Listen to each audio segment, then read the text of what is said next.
back to another episode of the Plug and Pay podcast. I'm Angelique, this is Max, we're from Payzaar, and today we're here live in Amsterdam for our Global Payroll networking event. And we have two very special guests with us here today. Would you introduce yourselves and tell us a little bit about what you're doing here today? I'm Irshad Rahman. Well, I'm very interested in the Payzaar technology, of course. Currently, we're doing an RFP with a very good client, and we're hoping to implement the Payzaar. Perfect. I'm Pierre Thenes, a supporter of Payzaar, really fan of the solution, and I'm going to present a bit today about how to build a winning business case. Great. So what I'm doing here, well, I'm here just making sure everybody has fun. And I'm doing a little talk about Fred. Fred is a global payroll manager that we invented on paper, but he's coming alive again today. And he'll have a little breach, a virtual breach with data privacy, and he will probably need a good business case. So it's great that Pierre will lead the way on how to do a good business case, and then Irshad can help us implement it. And Angelique, what are you getting out of today? Well, I'm here today to create some lovely videos of all these great presentations and this podcast episode. And actually, coming up now is going to be Fred's story. So get ready.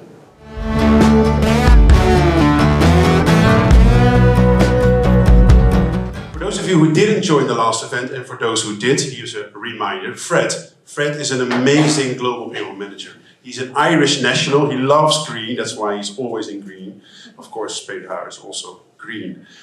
He lives with his family and two kids in Amsterdam, lovely Amsterdam, and he's been a global payroll manager for 10 years. He now works at a large manufacturing company with around 20,000 employees, 35 countries, and he has a team of 8. And the last time we spoke about a paradigm shift in global payroll because our beloved Fred had enough of his status quo, as George also mentioned during his talk. He had enough. He said, enough is enough, and I'll use some non-corporate language. I am done with this shit. That's what Fred said.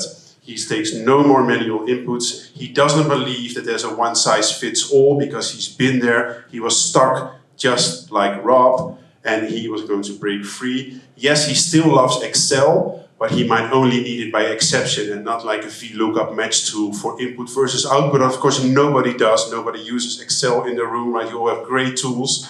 We've been promised AI, RPA. Everybody still uses Excel.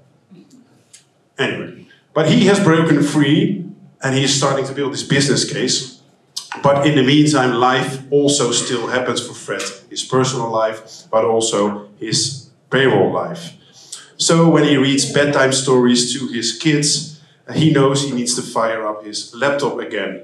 So when he does, with his little cat next to him, he finds himself being asked a question by Mary. You see Mary, who also apparently likes green. She sits over there. Mary is the general manager of the main manufacturing site in Germany, around 6,000 staff out of the 20,000. Mary has a question for Fred, because Mary can't access her payslip. And she needs it to renew her mortgage. So as you know, everything needs to be done as soon as possible, and preferably yesterday. Mary, in her best German, says, "Gebe mein Gehaltsabrechnung!" So she's very friendly. She's a very friendly German Mary. And of course, Fred, already very, very tired from reading bedtime stories and being with the family. He loves his family, but he's really tired of his family. He sits there and gets this question. So he said, sure, I'll do this. And he now thinks, shit, why didn't I implement SSO for my employee portal in Germany? Because she's lost her username and password. Fortunately, he has admin rights in the employee portal in Germany. And he can switch it into English because he doesn't speak German. He did understand when Mary said, "Gebe meine Gehaltsabrechnung," which is much more friendly, is actually how Mary asked her. So he logs in, he tries to reset the password, and he has a 404 message. Anyone ever received a 404 message? Wonderful. So this is now around 10 p.m. Again, Fred is very tired. Have I mentioned that Fred is tired? He's very tired. He now gets a 404 message. And yes, anyone in IT here today? You interact with IT a lot. Yes, he has cleared his cache memory. Yes, he has rebooted his machine. It doesn't work. Okay, so he sends a message to Mary, who is still on Slack, online, always online. Mary's always online. Says, I will get back to you soon. You'd better. Ja, sicher, ja, genau, okay. So, what he does is he pulls up the bulk PDF file. Who receives bulk PDF files for payslips for a pay period? Yay, amazing! You need to extract them if you need to send one individual one, right? What tool do you need to extract them? Adobe Pro. Fortunately, Fred has Adobe Pro, opens up his bulk PDF, his license is expired. He can't extract the payslip. I know he won't just make a screenshot because you'll know it's not an official document.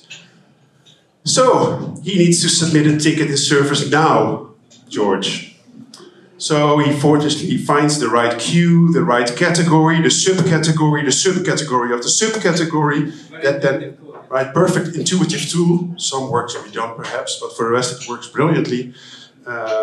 So he submits this ticket, and there is an auto assignment of priority. The lowest priority is assigned to his ticket. And in addition, since it involves a budget, it's rerouted to his manager.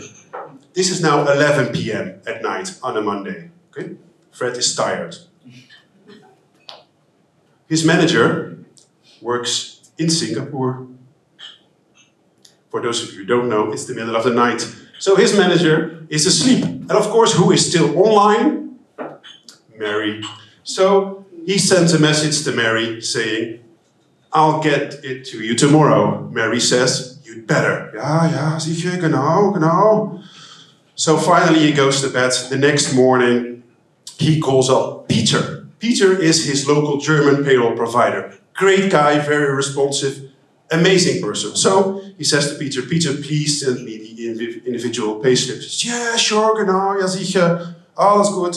So he'll send the payslip later on. Great. So Fred continues working in his inbox. His team is working like hell running payroll, but he finds himself being asked a few questions. I'll just leave this on here to see if you also have been asked these questions. I used to love these questions. Reinier, I'm picking on you less now than last time, but Reinier and I worked together at Zoom. We used ServiceNow. Actually, it worked great tool for questions. But I thought back of my time with Reinier and thought, which questions were we asked again? Why did my ESPP contributions go up? Because your gross pay went up, you idiot. You've signed for the policy. Who reads the policy? No one reads the policy. Yes, commissions are also a base for ESPP. So if you get higher commissions, your ESPP goes up. ESPP Employee Share Purchase Plan, for those who don't know. Or can you please process this bonus? I know it's after cutoff, but I already promised the bonus to this new hire. What are you going to do? You're probably going to say yes, right? Because that's in the nature of the payroll beast. You'll probably say yes. So Fred also says, yes, this one I love the most whenever there is a vesting event. For an RSU, they say, why have you texted me twice? Because E-Trade already took money out of my account. You've signed the policy. So again, of course, you explain the questions. This one, actually, Reinier, this is the last time I mention you, Reinier. We actually got this question. There was a new person hired in Norway. We had a 1 person or 2 person payroll. This person comes in. Yeah, I read you pay monthly, but I want to be paid bi-monthly. Please get it done. No. That's where I draw the line. No, we pay you monthly. No, the recruiter told you were paid monthly. You're not going to be paid more frequently. Maybe they want earned wage access, but that was later down the line. This one and the last one around this for Fred is, when do you pay the accrued payroll taxes? Who works with your accounting team? There's accrued payroll taxes. The payroll providers have done it greatly, but you pay the next month. Like I've explained to you, like really in different languages with Google Translate many times that we accrue for it this month, we pay it next month. Okay, do one more, because I love stock. Fred also loves stock because he gets a question. He says, there was a sell to cover done, and I'm trying to reconcile it with my account, but it doesn't reconcile. I said, no, you're reconciling the UK. The UK is in GBP. The sell to cover is in US dollar. Oh, so I need to convert it. Yes, you need to convert it. Okay. So Fred is done by now, but he remembers Mary. Where's the payslip? He still didn't get it. He refreshed his inbox. Yes, he rebooted. There is no payslip. So he calls up Peter. Peter, did you send the payslip? Yeah, I sent it straight away. Let me look at my email. I'm not sure. I said, okay, look at your email. Oh no. Why do you say, oh no, Peter? I sent it to the wrong thread. Sorry? I sent it to the wrong thread. Also the password, because I replied on the same email with the password. You did what? You sent it to the wrong thread? Verdamt!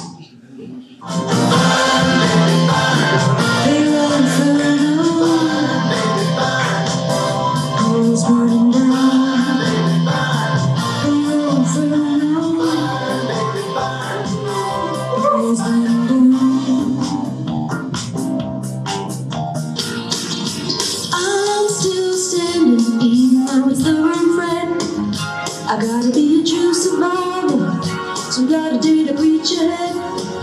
I'm still standing, even after all of this. Picking up the pieces of the errors caused by manual processes. I'm still standing, yeah. Quick note, she didn't want me to say, but she was a singer. So she can be hired as well. With payroll and a singer, there you go. So as you can imagine, Fred is very, very unhappy. So Fred now needs to report a data breach. Who has ever reported a data breach? Nobody. Oh, actually, people say it these days. Okay, great. All right. I've also been in a prior role where they held our payroll provider hostage with ransomware. Also a great situation to be in, by the way. Actual real-life story. Not with Payzaar, of course. Not happens with Payzaar. It was a different payroll provider, an aggregator. No. So, of course, now he does get the payslip over email, and he sends the payslip over to Mary. And you've gotten to know Mary. Mary's very friendly, very calm, so she takes this very well. Right? No issue at all. No, of course, Mary, who's very close to the CEO, sends a message to the CEO. My payslip is part of a data breach. Fix it. What does the CEO? The CEO sends a message to the CHRO saying, payroll report's up to you, right? Yeah? Mary's payslip is with another thread. We don't have another thread at our company. So now the CHRO informs audit, legal, compliance, tax, IT, and all of those people. So Fred was pulling himself up again with Elton John. Well, he's being put down now with System of a Down. Great band, by the way. So Fred is very, very unhappy because he's now being audited. And as you remember, he was breaking through his payroll paradigm. He was trying to change the world. But now the CEO knows that there's a little data breach because he didn't have SSO on his employee portal in Germany. He couldn't access the actual portal with a 404 error. And his IT team didn't allow anything to share with external people over Slack, because that's also restricted. By the way, work for Zoom. With Zoom, that's possible. Great tool. Still advocating Zoom. But now he is faced with a challenge to build a business case for his change while he's in a data breach. Now, I'm not great at building business cases, but I look at a wonderful person here, Pierre, who you have met because he's already presented something. So Pierre will now help Fred, because Fred has given me a ring over WhatsApp saying we need help, my team and I, with our business case. So let me hand it over to Pierre. Thank you.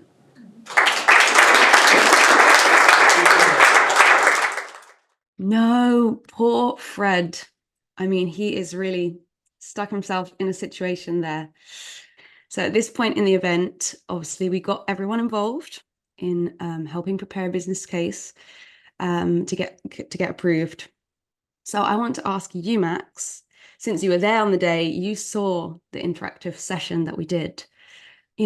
Tell our listeners, what are the best practices, the best tips that you can give if people are in the situation of Fred, which I'm sure many of them have been in some way or another, as lots of people said how relatable he was. So please share with us, what would be your top tips? Thanks, Angelique. And I'm still buzzing a little bit from the event. And indeed, people were saying how relatable Fred was, which also means that a lot of the global payroll managers and payroll practitioners have been in a data breach before, because that's what happened.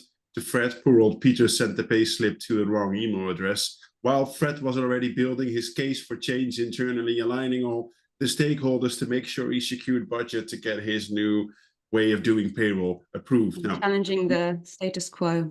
Exactly, challenging the status quo. A great band, by the way, Status Quo. A little bit old, but nice. Anyways, so we then went into the interactive session, which was led by our good friend Pierre Thenes, who now, by the way, started his own company, Payroll Flow. So do look for www.payrollflow.nl to go and find Pierre. And Pierre shared with us and with Fred 5 key tips to developing a winning business case, because everybody wants to have a winning business case and get budget approved. So his first tip was to start with the why, to clearly define the problem or the opportunity. So meaning what are the current gaps or the relevant issues, and what could be the value and the benefit the project would bring to the business. Now, the second tip would be to know your audience. So you should tailor the messaging and your business case to whoever makes the decision, which could be your CHRO or your CFO or someone from legal or perhaps even business leaders. So make sure the actual priorities of your first step, the why, align with your audience, because they will be the ones actually approving your business case. So it could be that only one point is especially relevant for them, while point 2, 3, 4 might help you, but won't win you the business case. And then the third tip would be to be very realistic, and of course, especially in this day and age, very data driven. So you should kind of substantiate your case with evidence and actual examples. Now, sometimes that can be difficult because you typically have either material benefits or like soft benefits, material benefits leading to hard dollar savings, whereas soft elements would be like risk mitigation or making sure there's a better employee experience, which all are great as well. But if you can actually save costs, right, with a return on investment is typically what people would like to improve. Yeah, easier to win a little bit. Yeah, exactly, right? If you say, I want to spend it here, but I'll save it there, and it benefits the P&L, then who can't say no? Which brings us to the fourth tip, or hint, what do you say, tip? To be prepared for objections, because up to now we were in a happy flow, or as Pierre would say, a payroll flow. And you should anticipate any concerns head on. And I like to link this to one of my other passions, Stoic philosophies. It's called premeditatio moralis, which means you should start the day with all the things that could go wrong, or all the shit that could be thrown your way. And then you can already envision how you would deal with it. Like, I could wake up, I could go into the shower, but there's no hot water. What would I do? I go downstairs and I bump my toe into the door.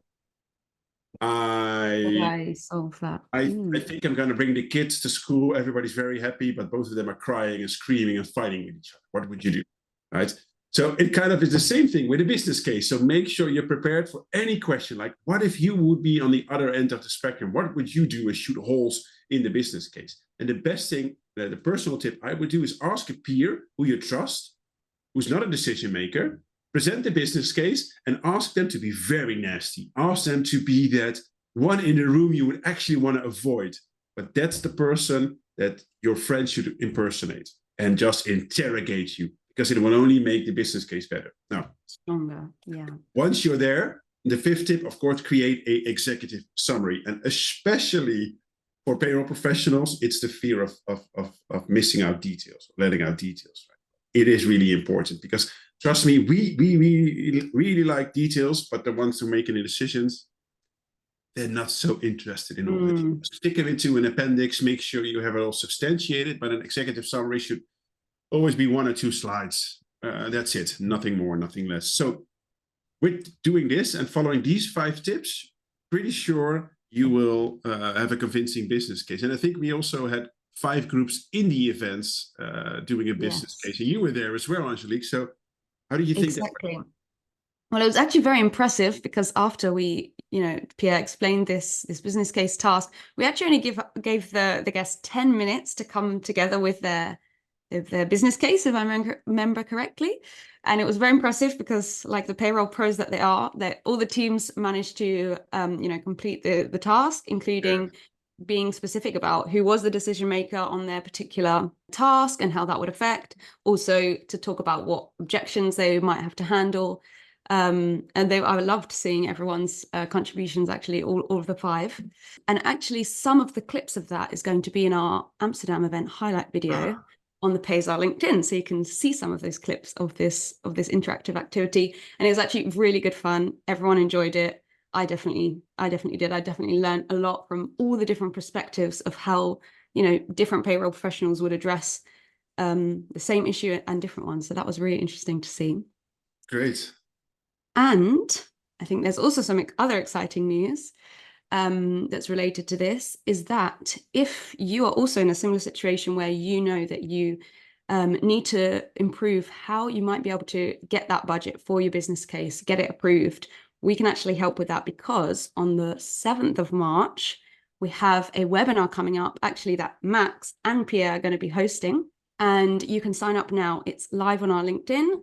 Head over, it's free. You can sign up, and then you can also be getting your business cases approved soon. So very exciting all round.